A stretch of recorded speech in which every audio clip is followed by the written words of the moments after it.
I'm Bridget, and welcome to my kitchen where I help busy families eat well with wholesome and delicious recipes. This week is all about homemade gift ideas, edible gifts that are easy to make and wonderful to share with family and friends. Today I'll show you how to make 3 of my favorites: a homemade cookie mix for orange spice crinkle cookies, an easy apple cranberry sauce that's ready in under 30 minutes, and deliciously sweet and spicy gingerbread almonds that are surprisingly easy to make.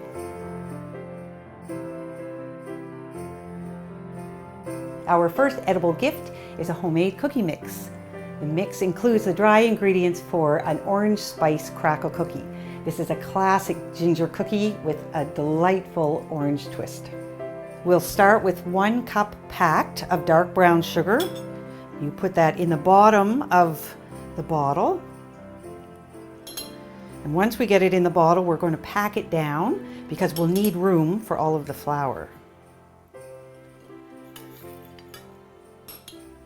To pack it down, I just use a spoon to get it around the edges and on top.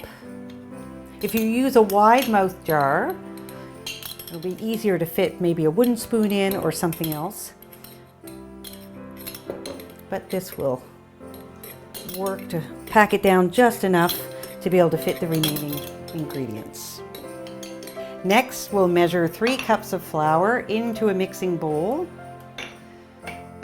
And I always spoon or scoop my flour in so I don't end up with too much flour. Because if you scoop the whole 1 cup measure in, then you'll end up with more flour than you actually need.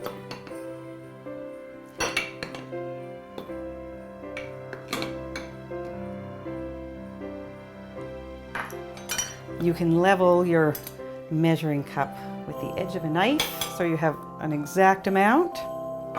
Now to the flour, we're going to add half a teaspoon of ginger, 1 full teaspoon of cinnamon. The final 2 spices are cloves and allspice. I've combined them in this little bowl. It's just 1/8 of a teaspoon of cloves and 1/4 of a teaspoon of allspice.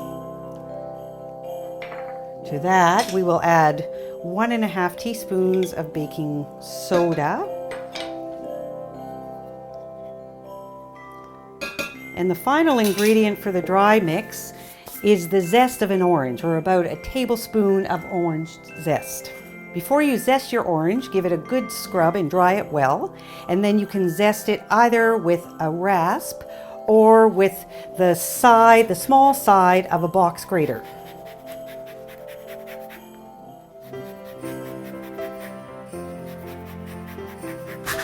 When you're zesting the orange, make sure you just get the outer zest and not the white pith underneath, because that's a little bit bitter. It's the orange zest that has all of the flavor. We're going to whisk all of these ingredients together and then spoon them into the jar on top of the brown sugar. The orange zest smells so beautiful. And when these cookies are all mixed up and in the oven, the whole kitchen will smell like orange. This is a 1-liter mason jar, and it's just big enough to fit the flour mixture on top of the brown sugar. Now we can package this up with a bow, and we'll include the full recipe so they know how to bake the cookies with this mixture, but then they'll have the recipe so they can make these cookies on their own the next time. Remember, this jar only includes the dry ingredients for the orange spice crinkle cookies. I'll show you how to make the full recipe. We'll start by creaming a full cup of butter.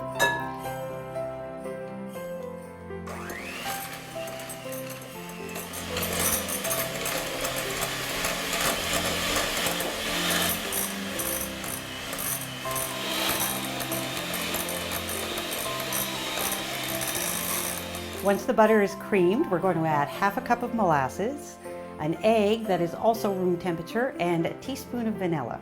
I'm going to mix the molasses in with the butter before I add the egg.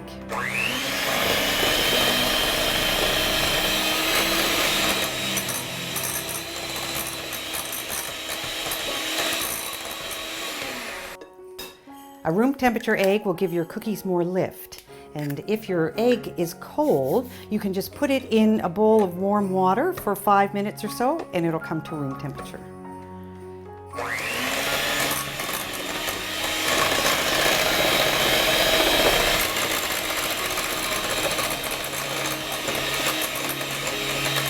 The final ingredient for the wet mixture is a teaspoon of vanilla.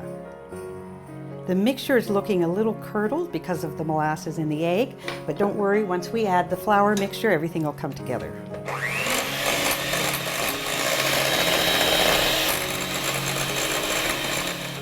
I like to make my own vanilla, and to do that, I just use a small bottle of vodka. This is a 50 ml bottle, and to that I add 1 vanilla bean cut in half, put the lid on, give it a good shake, and let it sit in the cupboard for about a month. Every few days I give it another shake just to help speed up the infusion, but that's how simple it is to make your own vanilla.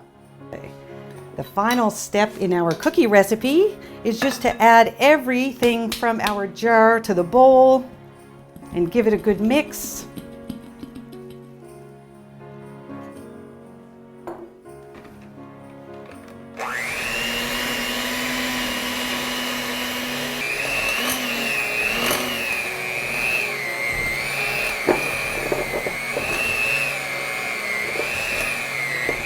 I use a medium cookie scoop to form the balls, or you could make balls that are 1.5 to 2 tablespoons worth of cookie dough. Before we put them on the cookie sheet, we're going to roll them in sugar. This is just regular granulated sugar, but you could use a raw sugar as well. Because the crystals are a little bigger with raw sugar, the cooked cookies or the baked cookies will have a bit more sparkle. I've lined this cookie sheet with parchment paper. I always use parchment paper for my baking because it keeps things from sticking and it keeps things from burning.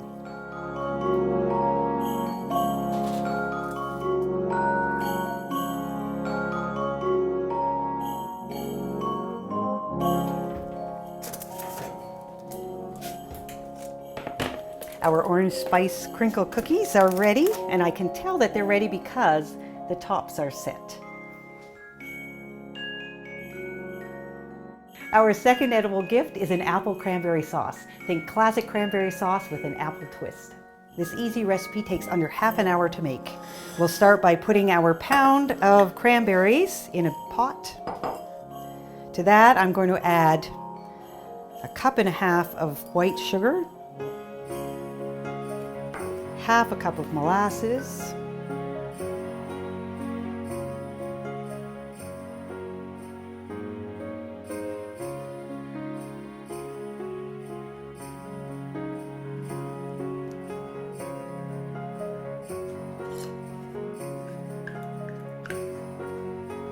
Now we're going to peel and dice 2 apples.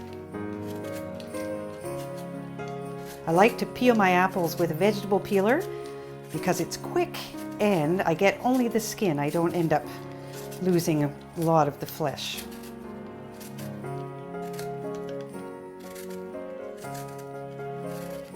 Doesn't really matter what size apple you choose for this recipe. They just blend in nicely with the cranberries, add a little bit of texture and a tiny bit of flavor. To dice safely, I'm just keeping my fingertips tucked in away from the knife. We'll add the apple to the cranberry mixture. Put a lid on the pot and bring it to a simmer over medium heat. Once you can hear it start to bubble, you can take the lid off, give it a good stir. We'll just let this simmer for 15 minutes or so, and we'll give it a little stir every few minutes.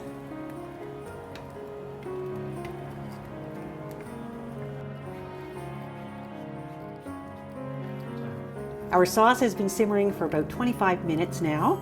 I did turn the heat down from medium to low. It's important to keep an eye on this just to make sure that it's not boiling too rapidly and to make sure that it doesn't boil over.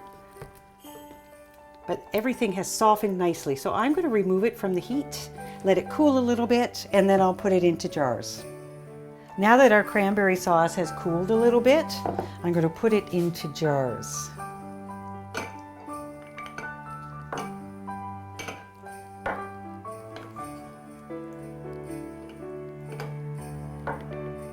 You can add a little bit of spicing to this recipe if you want, a pinch of cinnamon, a pinch of cloves, a pinch of allspice. But the molasses in it gives it almost a spicy flavor, so you really don't need any extra flavoring.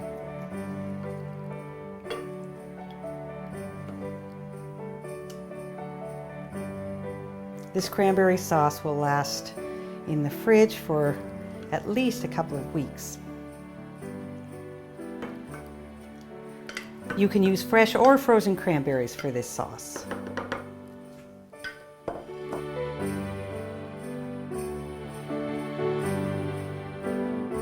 Our third edible gift idea is for gingerbread spiced almonds. This sweet and spicy treat is surprisingly easy to make.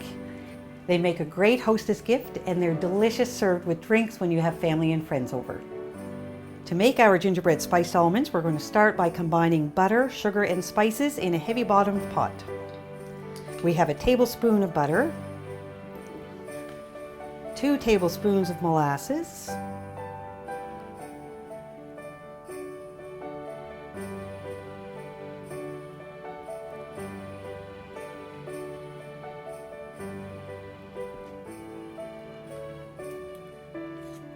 we'll add a tablespoon of sugar, just a scant half teaspoon of salt, 1½ teaspoons of ground ginger, 1½ teaspoons of cinnamon, 1/4 teaspoon of cloves. And to add the heat, I'm going to add a few generous grinds of black pepper. You could also use a pinch of cayenne. We're going to warm the pot over medium heat. And once the butter starts to melt, we'll give it a good stir.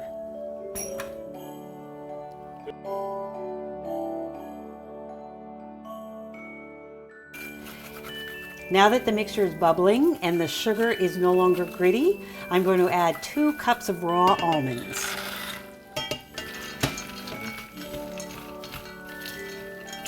I'll stir those to coat. And then we're going to spread them in a single even layer on a parchment-lined cookie sheet, and we'll bake them at 300 degrees for about 20 minutes.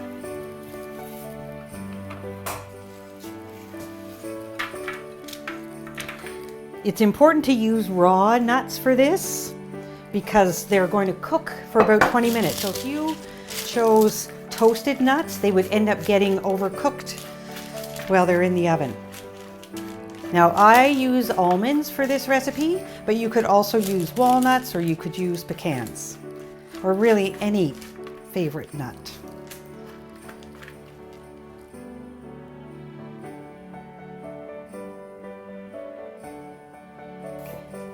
We're going to bake them for about 20 minutes, but we'll give them a good stir every few minutes just to make sure that the nuts stay well coated.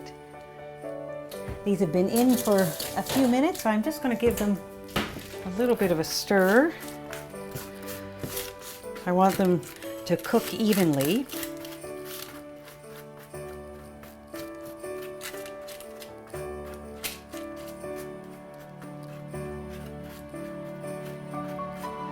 And they smell delicious already because the spices are nice and hot.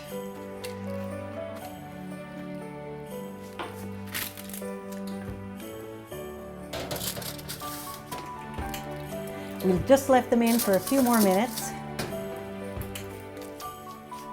So they should be ready. I'll do one final test.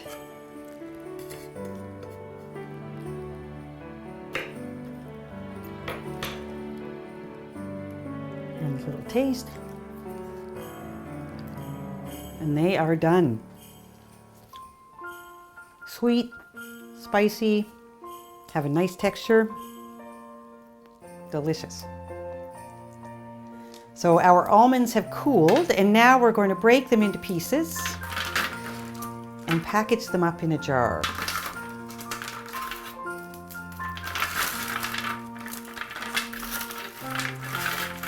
And I don't want to have all these little shards of sugar make their way into the jar.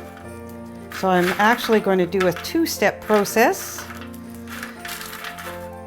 I'll move the almonds to a clean sheet of parchment paper, and then I'll put them in the jar.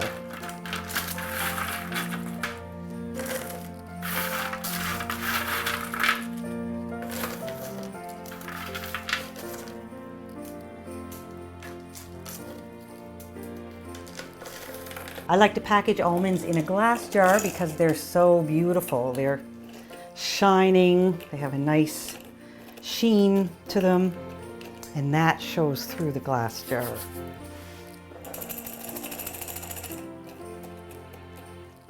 When you can't stuff any more in, just close it up, and now we'll decorate it with a pretty ribbon. It's a busy time of year, but anyone can make these edible gifts if you can grab a spare half hour or so. Homemade gifts are extra special and always thoughtful. I hope you enjoy sharing these gifts with family and friends. Thanks for watching.